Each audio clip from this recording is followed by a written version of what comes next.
Japan holds over $1.14 trillion in US debt, and right now they're actively selling it. Headlines claim this is a deliberate economic attack that will skyrocket your mortgage rates and crash the stock market, but almost every finance channel on this platform is getting the story completely wrong. Today we are going to break down the impossible trap Japan is actually in, and the secret backdoor the Federal Reserve is using right now to stop global meltdown. Act 1. Japan's impossible choice. Option A. Keep interest rates at zero and let the yen burn. To understand why Japan holds $1.14 trillion in US Treasuries, you have to look at option A. For 30 years, Japan kept interest rates at zero to fight deflation. But America raised interest rates to 5%.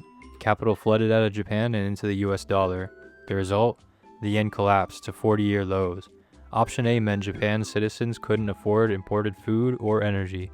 Option A was no longer viable. Option B. Raise interest rates and trigger a global liquidation. So Japan considered option B, raise domestic interest rates, but raising rates breaks the yen carry trade, where hedge funds borrow cheap yen to buy US assets.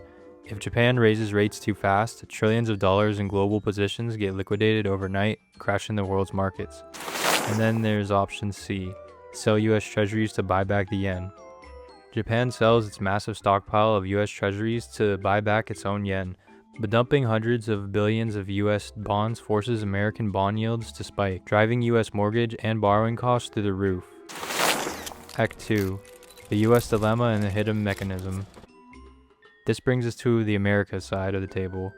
The US government is running a multi-trillion-dollar deficit. We need foreign buyers to keep our borrowing costs low.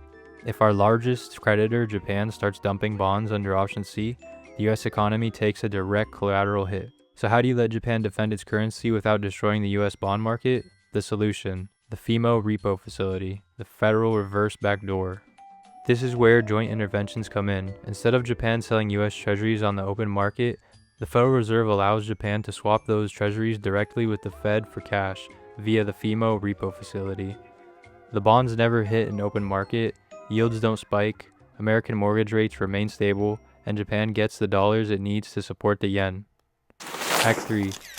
What this means for your money. 1. Yield ceiling. The Fed will do whatever it takes to prevent foreign bond dumping from spiking US interest rates. 2.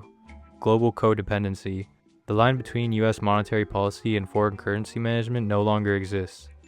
3. The FX risk. If yen continues to strengthen as carry trades unwind, watch tech stocks and high-yield assets closely.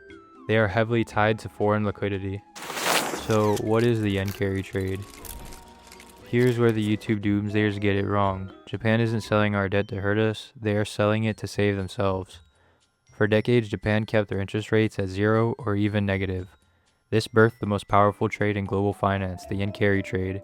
Hedge funds and institutional investors would borrow Japanese yen for basically 0% interest, sell that yen to buy US dollars, and then invest those dollars into high-yielding US Treasuries or tech stocks. It was basically free money. But to do this, everyone was constantly selling Japanese yen. By mid-2026, the yen collapsed to a 40-year low of nearly 146 yen to the dollar. Because Japan imports almost all of its energy and food, a weak yen means hyperinflation for Japanese citizens. Groceries and electricity became unaffordable. The Bank of Japan panicked. To save their currency, they had to raise interest rates, hitting 1% by June of 2026, the highest in 31 years. When Japan raised rates, the free money glitch ended.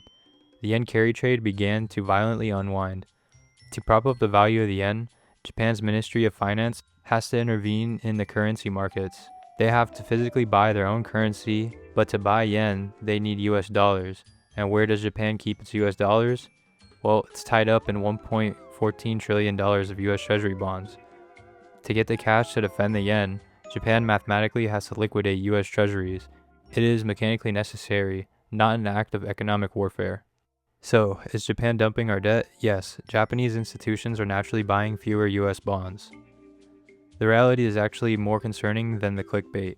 The US and the Japan are entirely codependent. Our government spends so much money that we rely on countries like Japan to buy our debt.